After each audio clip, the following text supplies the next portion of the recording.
नमस्कार दोस्तों, स्वागत है आपका हमारे चैनल पर, जहां हम आपके लिए लाते हैं ज्ञान के ऐसे पहलू जिनके बारे में आपने कभी सोचा नहीं होगा। आज हम बात करेंगे एक ऐसे विषय पर जो न सिर्फ भारतीय इतिहास बल्कि हमारे समाज की सोच और संस्कृति को प्रभावित करता है, और वह है नियोग प्रथा। आज का वीडियो काफी दिलचस्प होने वाला है, क्योंकि हम जानेंगे कि नियोग प्रथा क्या थी, इसके पीछे का इतिहास क्या था और कैसे इसने समाज के दृष्टिकोण को बदल दिया। तो इस वीडियो को अंत तक देखें और जानें प्राचीन भारत की एक ऐसी प्रथा के बारे में जो आजकल के समाज में एक विवाद का कारण बन सकती है। नियोग प्रथा एक प्राचीन भारतीय परंपरा थी जिसमें संतान उत्पन्न करने के लिए एक स्त्री को उसके पति की मृत्यु या संतान उत्पत्ति में असमर्थता की स्थिति में किसी योग्य पुरुष से संतान प्राप्त करने की अनुमति दी जाती थी। जी हां, आपने सही सुना। इस प्रथा का उद्देश्य था कि परिवार की वंश परंपरा को जारी रखा जा सके। आजकल अगर हम इसे सोचें तो यह एक बहुत ही अजीब और असामान्य प्रथा लग सकती है, लेकिन प्राचीन भारत में यह एक धार्मिक और सामाजिक रूप से स्वीकृत प्रथा थी। संतानहीनता को लेकर समाज में एक प्रकार की चिंता और दबाव था, और इस चिंता का समाधान नियोग प्रथा के रूप में ढूंढा गया था।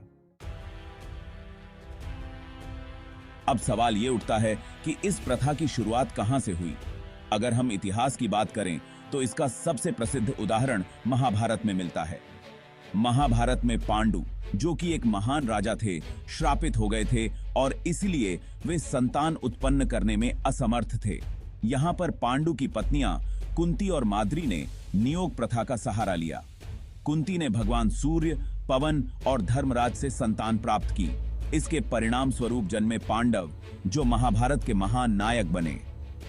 कुंती के द्वारा किए गए इन ऋषि मुनियों के साथ के संबंधों से भी यह साबित होता है कि नियोग का उद्देश्य केवल संतान उत्पन्न करना था, न कि किसी प्रकार का प्रेम संबंध। इस प्रथा का मुख्य उद्देश्य वंश परंपरा को बनाए रखना था। उस समय परिवार और वंश का बहुत महत्व था, और यह सुनिश्चित करना कि परिवार की पहचान और संपत्ति आगे बढ़े एक बड़ी जिम्मेदारी मानी जाती थी।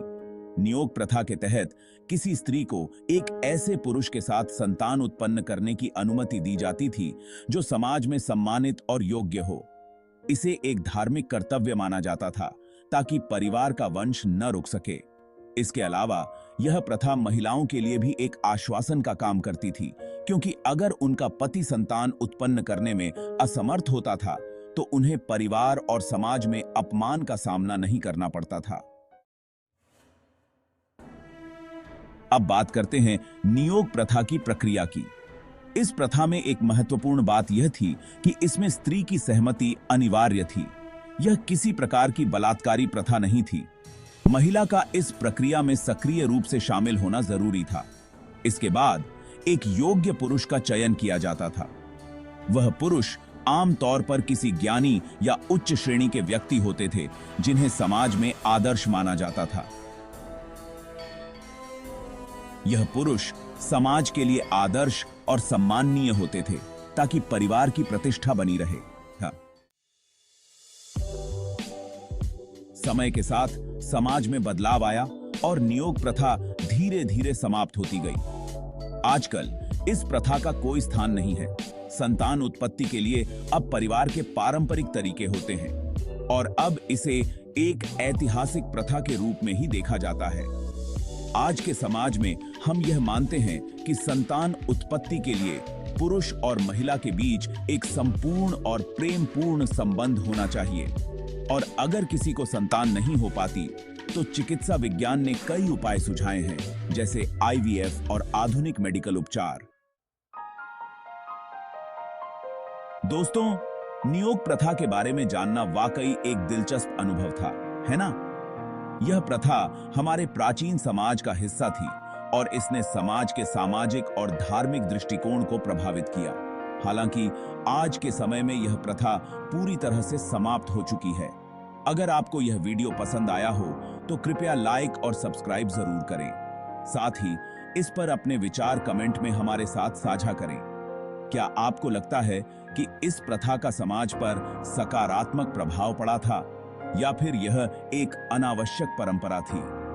हम आपके जवाब का इंतजार करेंगे। धन्यवाद और बने रहिए हमारे साथ इस चैनल पर, जहां हम ऐसे और भी दिलचस्प विषयों पर चर्चा करते हैं। तब तक के लिए चलते हैं और मिलते हैं अगले वीडियो में।